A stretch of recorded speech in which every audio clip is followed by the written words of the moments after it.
Wide Angle Conversations, an initiative of Life by Design. Because stories are powerful, capable of igniting change and enabling success in others. This is Season 4, and I am your host, Taruna Agarwal.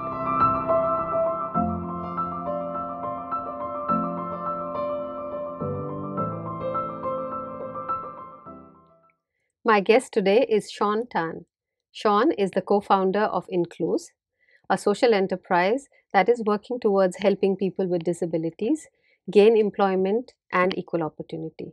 Needless to say, Shaun and his co-founders are very passionate about the cause of equal opportunities for all.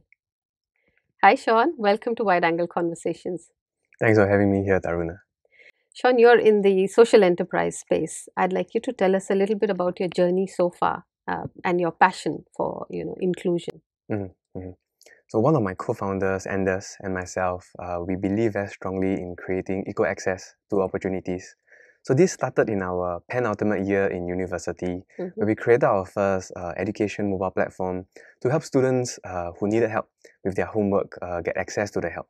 Right. And for this help, we sourced from people with disabilities who were otherwise equipped but could be underemployed in their employment to help us on a part-time basis to help answer these questions. We thought the idea was great, but we went in with a social model first. Okay. So it became really difficult for us to find a sustainable business model to sustain it. So we ran it for around 2 to 3 years, and we realized that we will not be able to sustain it. So that's when we thought we had the idea, but we couldn't execute it. So that's why it failed. Okay. So from there on, we tried different things. We were trying to find our way, finding the next purpose for us, and something that we could do that was meaningful to us. And that was sometime around 2.5 years ago, where Anders reconnected with our current main investor, who also strongly believes in the same cause as we do. And that was when Inclus started.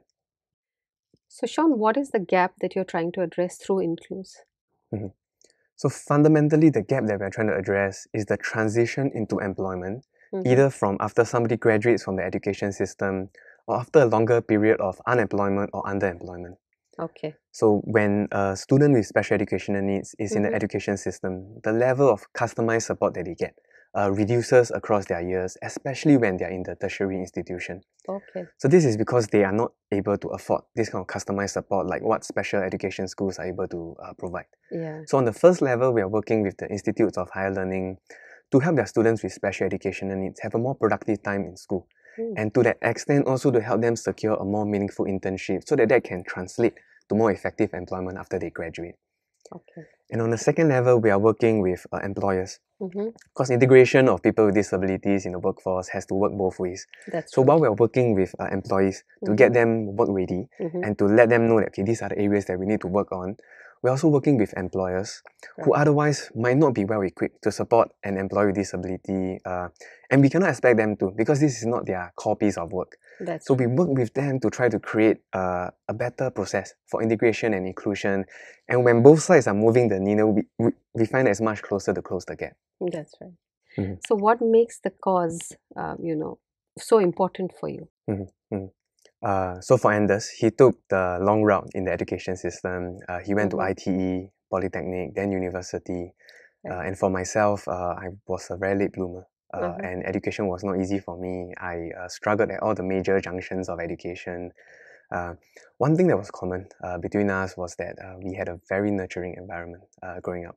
And we had people who supported and invested in us. And we find that very fortunate and we don't take it for granted. So with the work that we are trying to do at Inclus, we're just trying to create as much impact as we can for the group of people with disabilities who otherwise has very low access to opportunities.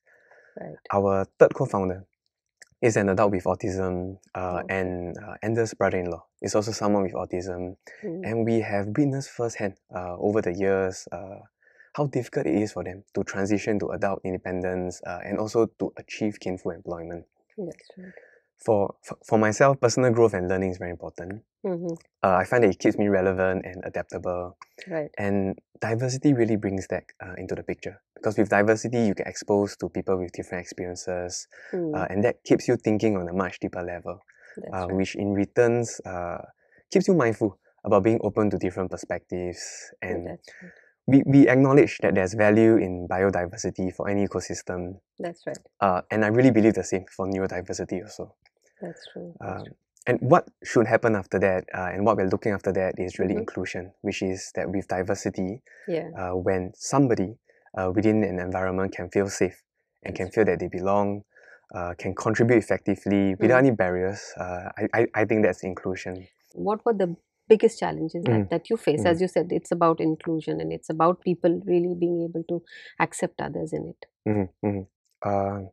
Two common challenges come to mind. The first is people being comfortable and conforming to past standards. And what I mean by that is, for example, the interview processes that we use, the assessment matrix and frameworks that we use to assess potential employees. Those were tools that were built on the mainstream population. Right. So using that data and tools to apply to people with disabilities who think and behave very differently, that would not be fair. So because of that, you're not going to get what you want. And even if somebody has the capability or the potential to succeed, we are filtering them out right at the start. So that's one perspective you're trying to shift for employers and to get them to adopt. So the second one that we face is also accepting that the accommodations that we create to integrate people with disabilities into the workplace will benefit their workforce at large. So for example, if I need to create more structured instructions on a very minute level for, let's say, somebody with autism, that is a lot of tedious effort at the start. And it's a lot of work to try to map out what are the details, what are the processes involved in it. But eventually that is a process that creates almost no room for miscommunication or misunderstanding. So it's something that can benefit anybody and not just somebody with autism. Or it can be as simple as adjusting your environment, your working environment, from having swinging doors to having sliding doors. Right. So having sliding doors saves space, might even be nicer on the design. And it doesn't need any employee to guess whether this is a push or pull situation, which can also potentially avoid injuries. That's right. No, and as you said, so this is what I'm hearing right now, is that is basically at the system level and at the policy level that these changes, that's what you are trying to work at right now at the moment. So has there been any movement? What is the shift that you've seen in the last 2.5 years in this perspective of policy making and changing the environment, making it more conducive for this group? So on the first level, we're definitely seeing more openness and a shift in perspective on the governmental and organizational levels. Okay. And when we speak to them, we see that they are being more open to this, and not just because there's pressure from the world, from other nations, or from the population at large to do it. But the perspective that they're taking now is something more of, this is an imperative, this is a moral responsibility, and it's something that we have to do. So that's really very nice to see, because it's very important that it starts at that level. That's right. And I suspect a portion of this is also because a lot of organizations know that the majority of the workforce in the upcoming years will be formed by millennials. That's right. So that is a generation that prioritizes very different values from the previous generations. So where purposeful work, meaningful work, and aligning my values with an organization will become important. That's right. So we have seen that because of them being adaptable to try to retain and attract this group, their policies are also changing. Right. So slowly and steadily, things are shifting, things are changing. Right. And you see, that's what it is about inclusion, right? It's about bringing people together, valuing and respecting each other for our uniqueness and our differences that we have.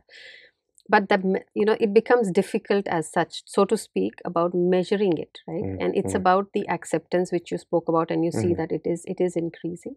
The other is the people themselves feeling included, and a feeling of belonging and inclusion. So from where you stand, what do you think really needs to be done to make inclusion and belonging a reality, actually? I think it can be very micro. So on an individual level, we have to be open. We have to be open to different perspectives, and to be really, really open, and not just say that you're open to it, but to practice different perspectives. Because if it happens on an individual level, then that propagates to a community as large. Right. It is an individual level, it is the leadership level, it is the system level as such, and it should have the trickle down effect, slowly trickling down to the, right. That's wonderful. But what really keeps you centered on this? journey of social enterprise, helping others, creating equal opportunity for people? Mm-hmm. Uh, Having the perspective of gratitude. So when we deal, especially in the social service space, when you encounter the problems that different stakeholders face, Mm-hmm. you realize that a lot of the problems that you have are not really problems. Yeah. And when you have caregivers coming to you and say that I just want to live one day more than my child, and being able to transform that to say that, I think there's really something that we can work with now, I Mm. think that they'll be okay. I can see some hope that for independence, for better quality of life for them, even after I'm gone, Mm. I think that really keeps us going no matter how difficult it is. Right. Yeah. And just to conclude, Shaun, what would be your hope for the world going forward? Mhm. For everyone to be more patient and kind to each other. Great. Well, thank you, Shaun. That was a really great conversation, very insightful. We learned a lot from you, and you're doing great work, and wish you all the best Thank you, for the Taruna. future. Thank you for giving me this opportunity to share. So that was Shaun sharing with us about his work on inclusion of people with disabilities in the workplace. Tune in next week for yet another meaningful conversation at Wide Angle Conversations. See you then.